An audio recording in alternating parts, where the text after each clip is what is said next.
Okay, so today we are doing a coolant drain. It's not a traditional flush. This is just for preventive maintenance.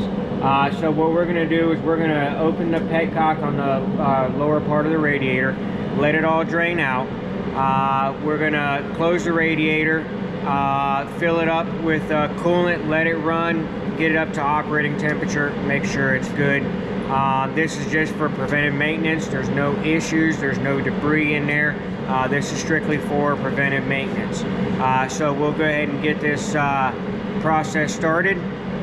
So what we're going to do is open this petcock right there, let the coolant drain out, and make sure you get the radiator cap off so it has good solid airflow to drain the radiator completely. So we will go ahead and get you in time lapse and show you this process.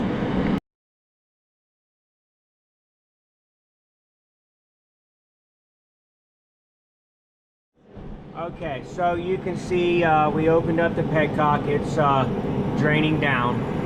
So we're just going to sit here and let this drain out completely. I'm going to grab a ladder and get some water ran through it here in just a second.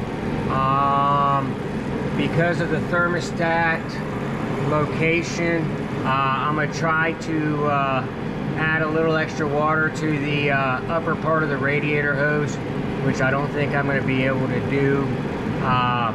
But you can do it that way. But we're just going to fill the radiator back up with some water and then let it all drain out, make sure everything's clean.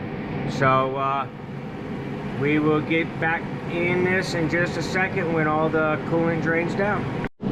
Okay, so we've got the petcock open, and I filled it one time with fluid. It was just straight water to make sure we got the radiator cleaned out. So now we're just going to go ahead and close this petcock. Switch hands here.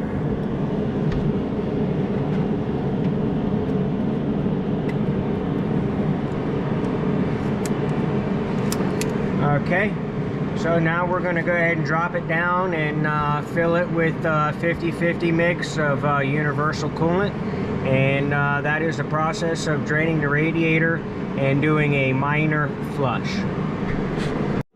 Okay, so there's a couple ways to do a coolant flush.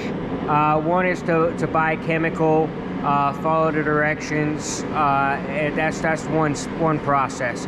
The other process is to remove the radiator hoses, remove the thermostat, put the housing back on, or leave it off depending on your application, and stick a garden hose through one of the hoses and just force the water through the block and the radiator. That's one way to do it. The downfall with doing it that way is you leave plain water in the block. So the only way to combat that is to reduce your mixture from 50-50 to 25% water, 75% coolant to get you that 50-50 mixture, and it's going to be a rough. What we're doing here is just because of preventive maintenance, we're just doing a radiator drain and topping it off with 50-50 coolant. We will get it up to operating temperature, verify everything is good. If we need to, we'll do it a second time, but that all depends. So we're going to go ahead and top this one off. We've already drained the coolant, opened the petcock, poured straight water through the radiator just to kind of get some of the residue out. So now we can go ahead and fill it with 50-50. So we'll go ahead and get that started, and then we'll get it up to operating temperature. But that's a simple coolant flush process.